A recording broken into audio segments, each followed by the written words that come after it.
Kayak penting aja nama Muhammad sekarang ya, udah di penjara semua. Aduan ke Polda Lampung dan sudah diterima. Nasib Aulia Rahman, komika asal Lampung yang singgung nama Nabi dalam candaannya, kini diperiksa di Polda.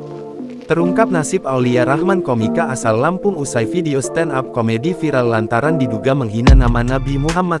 Berdasarkan keterangan Kabid Humas Polda Lampung, Kombes Umi Fadilah Astutik mengatakan, Aulia Rahman sudah diamankan sejak Jumat tanggal 8 Desember tahun 2023 kemarin malam. Kini Aulia diperiksa di kantor polisi terkait maksud ucapannya yang banyak membuat pihak meradang.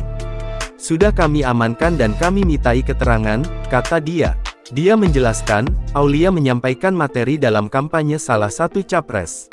Karena itu diarahkan kepada tim Gakumdu Provinsi Lampung yang menanganinya, sambung Umi.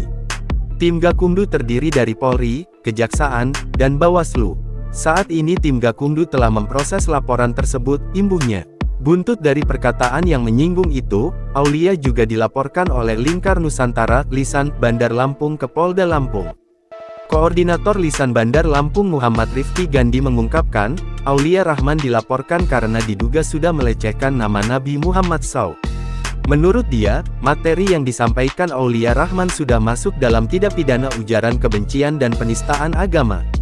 Rifki menilai apa yang disampaikan Aulia dalam acara Desak Anies itu tidak penting. Selain itu, perkataan Aulia memancing kemarahan umat Islam karena Nabi Muhammad SAW merupakan sosok yang paling dimuliakan dan diagungkan. Terkait permintaan maaf itu ya kembali lagi ke masing-masing ya. Cuman dalam hukum pidana permintaan maaf itu tidak menghapuskan ancaman pidananya. Makanya kita tetap membuat aduan laporan ini. Meski Aulia sudah menyampaikan permintaan maaf, namun kata Rifki hal tersebut tidak bisa menghapuskan ancaman pidananya. Rifki mengaku akan terus mengawal laporan dan bisa ditindaklanjuti secara adil dan proporsional.